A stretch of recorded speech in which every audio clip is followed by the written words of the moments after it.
Hello once again, I'm Dan Fredenberg, and this is for Chess with Investors. This episode is only smoking a Wendy bot, which is a 1500 rated bot, but the thing that's different, this is called Freestyle, or Chess 960, or Fisher Random, whatever you want to call it, chess. And this is one of the first matches that I've done doing Chess 960, and you might be looking at the board and saying WTF. And so here is your WTF report for this episode. Basically, the way that it works is that Chess 960, there were 960 different configurations of the board. What it does, it's gaining popularity because Magnus Carlsen, the best chess player in the world, he's investing heavily with some partners into the game, into different competitions, different tournaments using this format. But what you'll notice is that it is symmetrical in the sense that, you can see the kings are still opposite each other, the queens are opposite each other, but the order is completely mixed up. And as I said, there's 960 different possibilities with these. They remove the ones where it's basically a huge problem as far as like a massive disadvantage, but the idea is that the back row is completely changed around. Castling's a bit weird in this situation because at least in this one, you never know what you're going to get when you open up 960. But at least the rooks are on the outside. So the idea is people play this version of chess because there are so many people that have memorized so many lines, so many moves deep, that a lot of people think it's not fun. What am I talking about?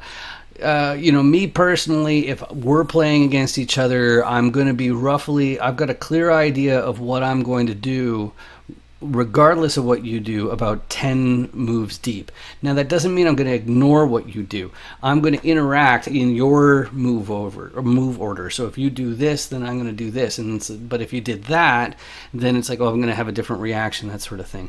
But hopefully this will help out some tactics and some board awareness by watching this. So let's get started. Again, this is a 1500 rated bot from Canada, it says. So I'm starting out this one. It doesn't like that. It's given the recommendation of this move right here, but the reason why I'm doing that is because I want to be able to bring my bishop out to already pin that pawn right there. And so he does this to basically give the queen some scope staring at that pawn already, which is supported. So a fianchetto right there. He brings his pawn out here, Wendy brings her pawn out here. Maybe it's to attack this or something, but it's not the top book move. So I move this pawn out 2 spaces to block this advance so it doesn't end up attacking my bishop from right here or my pawns. And this is a weird move. That just seems it says it's a mistake. I was going to call it a blunder, but I meant that in the sense of that it doesn't really achieve anything as far as I'm concerned. So I bring my knight out here because I'm like, hey, I can go ahead and take this pawn that's undefended if it's not moved or supported. And so the computer does the best move, which is to threaten this pawn. And so I'm like, you know what? I'm not going to bother taking it. I'm going to take this pawn instead because I'm totally fine with taking back this way. Now, of course, Wendy ends up moving out this pawn, which is a strange move. But I found the best move next, which is to threaten this pawn. And also, if it ends up taking, I can take with my knight. The computer doesn't like this next bot move either, threatening this knight that's undefended. I move it over here so that I can actually target this space right here, which forks the bishop and the rook. But it says I should have supported that way, but I didn't. Oh, sorry, that's a bad arrow. I should have supported that way, but I don't like that because it blocks the bishop. But I should also mention that the other reason for moving this pawn out too was so that this bishop has a beautiful scope. So I guess that's why I'm not having a great brain day today, apparently. So that's why the bot pushed this pawn out. It's so that that pawn's no longer vulnerable. So anyway, the bishop comes out here to threaten the knight again, and I go, okay, well, I'll just still fork your bishop and your rook. He takes the pawn, I take the rook. Apparently I should have taken the bishop because it's check. Probably the idea being is that I go check, he moves either here or here, and then I move back to threaten the rook again, I guess is the idea. It says, yeah, no, not really. Okay, yeah, these are all the computer engine moves, and apparently that's supposed to be good, but whatever. It skipped ahead a few moves there, I think. Okay, so yeah, so I did that. I took the rook. He ends up threatening my bishop, so I say, okay, I'll take that pawn with my bishop, and then he threatens my knight, which is kind of a silly move because sure, like I can take, my arrows aren't so good. I can take this knight, but he can take back, which is what I do. Best move. He takes back, or Wendy takes back. I move the bishop over here just to get some scope. I really wasn't sure what to do at this point in the game. Even this spot right here, sure, it's in the middle of the board, which is pretty amazing, but it targets that pawn and that pawn. Not like both of them are supported by something else, like this knight protects that pawn protects that pawn, so it's not that great. But bishop moves out over here, and I'm not going to try and figure out why the bot does what it does. I'll figure out why the engine recommends certain moves. So it's recommending that I castle, but I moved over here to threaten that bishop, and he threatens my bishop by moving that out there. And I'm like, you know what? You can have a pawn, you can't have a bishop. And Wendy ends up moving her knight out here. I guess the idea being that she knows that this is not threatened with that bishop move hitting right there, so might as well try and get the knight into the action, maybe over here forking the knight and the bishop, even though that's not going to achieve much. But I ended up taking this bishop over here instead of this one. The computer wants me to take that one, but I was like, okay, well, even if he takes that way, I don't care, because I'm going to take with the pawn next anyway, which is the best move after Wendy takes my knight. So Wendy takes my pawn back instead of moving the queen out like it says, and I castle. So isn't that weird how castling works in 960? Basically, the main trick is that it ends up instead of being the king moving 2 over, you usually have to, or maybe always, I'm not entirely sure, you end up in the same squares when you castle that you would have if the board was configured normally. I know that's hard to remember, but if you were playing as white with the normal configuration, I mean normal chess, then after you castle, your king's going to be on G1 and your rook's going to be on F1. And if you castle long, then that means your king is going to be on C1, and your other rook is going to slide over there. But that's the weirdest part about 960. Anyway, queen comes out to threaten my undefended bishop, and so I decide I should defend that, but the computer prefers that I defend with the queen. Then computer decides, instead of castling, he could have castled, which probably would have been better, but he threatens this pawn, which is now attacked twice. So like the move makes a lot of sense to me. But I'm like, I don't want any of those. I don't want any of those shenanigans, and so I end up supporting this back pawn by moving this one in the way. So queen takes back. That would still be takes and takes. That would leave me up a rook on the exchange. But Wendy ends up moving this pawn out like that. I go, you know what? I'm up by 8 points of material already, so let's trade queens so that you can't cheese me with any weird checkmates. So then the bot decides to run away and dodge it, and that meant that this pawn is still hanging from this rook though, so that's why I moved my rook over to support it, because that's basically one of the tricks I've found about studying grandmasters and the way they play compared to typical people is like grandmasters, they basically just don't give you anything. They don't give away any pieces. They'll defend things vigorously, even if it makes the position kind of weird, whereas me personally, like naturally, for lack of a better term, I would always try and find ways to attack the king and just pay no heed to little pawns here and there. But of course that ends up killing you in endgames. Anyway, so Wendy moves this pawn to threaten the bishop, and I take the pawn because that also gives me ability to move my queen up here, which is pretty sweet, but that's the best engine move. The bot ends up moving the king over here, and that's basically so that check doesn't work anymore, because the rook now has scope to take back or to take that. And then I moved my my king over here because this bishop was pinned to the king, so I wasn't able to move this bishop because of the king being right here. So I moved it out of the way.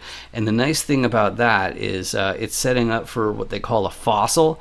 And the idea is that if you do something, like I could basically take this pawn because he has to deal with the threat to his queen. So I know that he won't have time to just go ahead and take the bishop, but the bot is more than welcome to do that, just because like I'm looking to get the more valuable piece. So the bot runs out of the way, and that's pretty crazy that that's the best move. Okay, I was going to say it was crazy because I was looking at this, which pins the queen to the king, but this knight prevents that from working. So anyway, I still do it anyway. I'm like, fine, I'll do the change, and then that way I can be sure that I can exchange queens like that.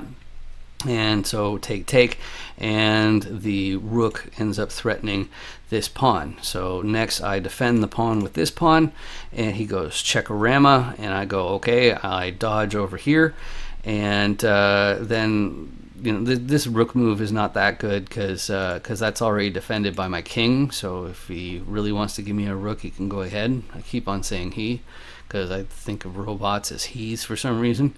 Anyway, so I move over the rook to take over this empty file. So basically it means that this is a no-go zone. That's one of the key principles you want to make use of in chess. And I should also draw your attention to the fact that even though I'm up 9 points of material right here, the evaluation bar says that my position is as if I have almost 7 pawns of an advantage. Then this pawn is moved up here, probably just to do something about if this advances. So then I pin this pawn to the king, so now this pawn can't move, and so the bot moves out of the way. So then I end up moving my rook right here because then I have 2 attackers, and so that means I can go ahead and take that without the bot being able to do anything about it. But there is something the bot can do about it, which is to move this pawn up twice.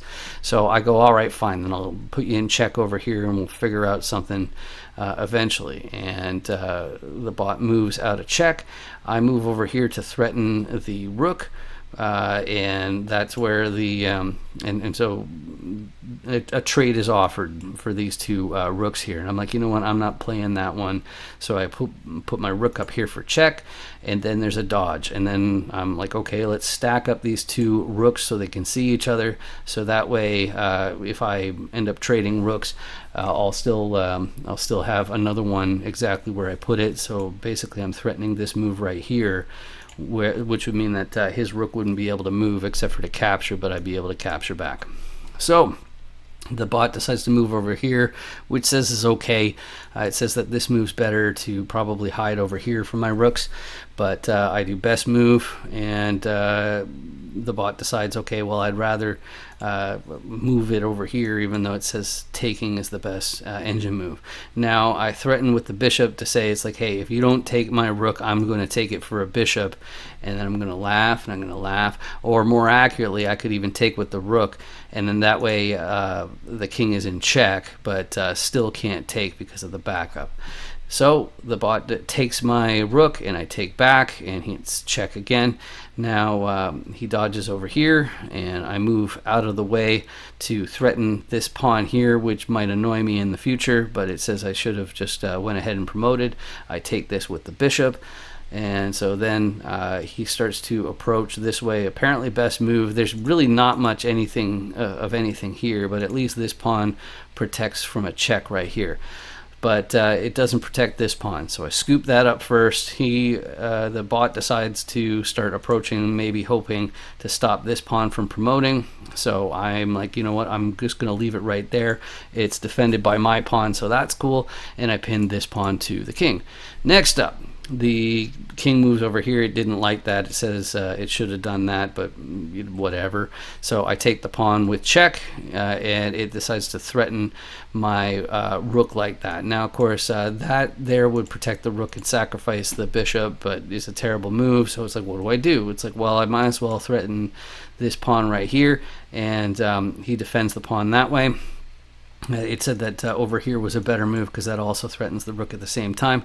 And I go, well, the main reason why I want this rook here is because it makes an impenetrable barrier so the king can't go this way. And so that's what the real purpose of that move is, because I was basically thinking that if he does, if we go back to this move right here, I was expecting this move and I was going to go like that, and then I was expecting something like that, where I could either go check, or the more likely one is just to move straight down. That way this pawn defends it, and then this pawn right here is in the clear to go all the way up and promote into a new queen, which is exactly what I start to do. So the bot moves to threaten the rook, and it's like, okay, well, whatever, I move out of the way. It goes off in outer space. I'm like, you know what, I'm going to go ahead and pick up this pawn first, and now I'm threatening to pick up this pawn. He decides, okay, I'm going to try to hit this bishop over here, and I'm like, I'm going to tuck it away so that it's connected with the king. So now this is an absolutely no-go zone. Can't go here, can't go here, can't go here, can't go here, can't go here, you know, any of these.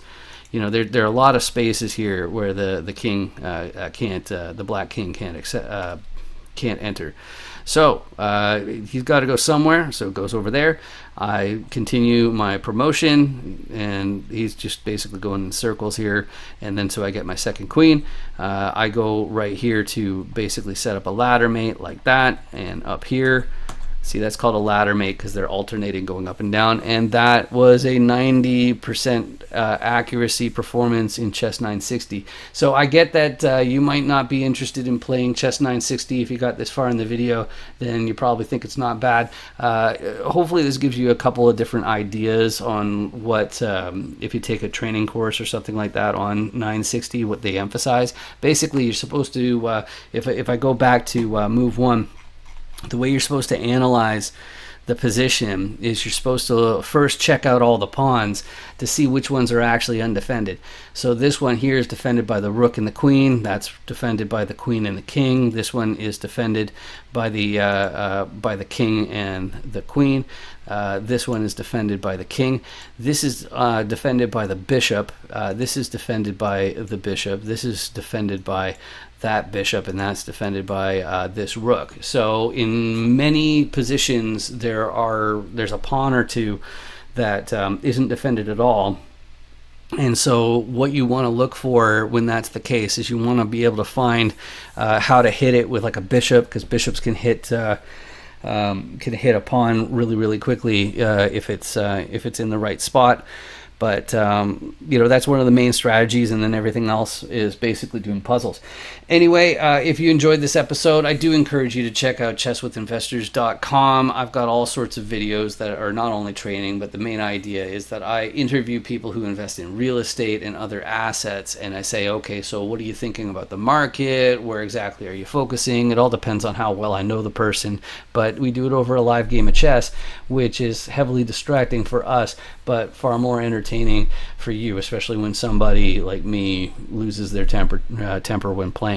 If you do want to appear on the show, make sure you connect with me on LinkedIn. And I should mention our sponsor for this episode is Cardinal Financial Consulting, which offers fractional CFO services, so helping you with the structure of your hedge fund, of your PE fund, your venture capital fund, any of those real estate or alternative investment type entities and structures as well, to find you a more tax beneficial approach and make sure that you can sleep a little bit better at night. So that's all I've got for you today. Hopefully you hit the subscribe button so those deadbeats at YouTube start to pay for these videos instead of me. But of course, I really appreciate you joining me today. Talk to you again soon. Bye. My background has been in alternative investments for the past 20 years. I've seen just about every type of fund, worked on the accounting and operations side, and even at some of these big banks that I worked for, worked on a lot of projects behind the scenes to really hone my craft and, create Cardinal Financial Consulting and help people set up the right structures, handle the accounting and operations behind the scenes, and really take that away from the CEO's responsibility to make their lives streamlined.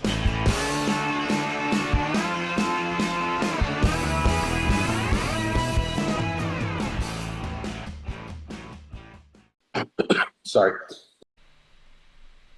Oh, hey there. I hope you enjoyed the show. And if you are into chess, if you play chess and you're an investor of some sort, real estate or otherwise, well, you can be on the show too.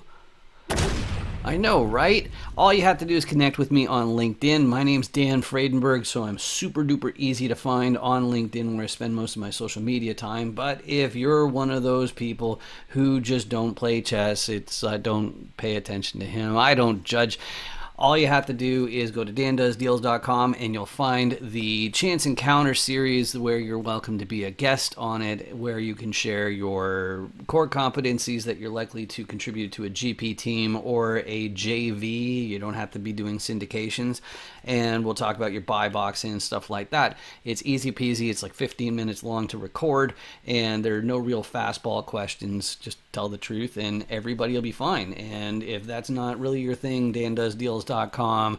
It also has the way to meet more, join more people, add more people to your investor list, your different deal sponsor operators and KPs and passive investors, all that kind of stuff. I'm probably repeating myself, but I'll give you the rest of your day. I appreciate you watching Chess with Investors. See you next time. Bye.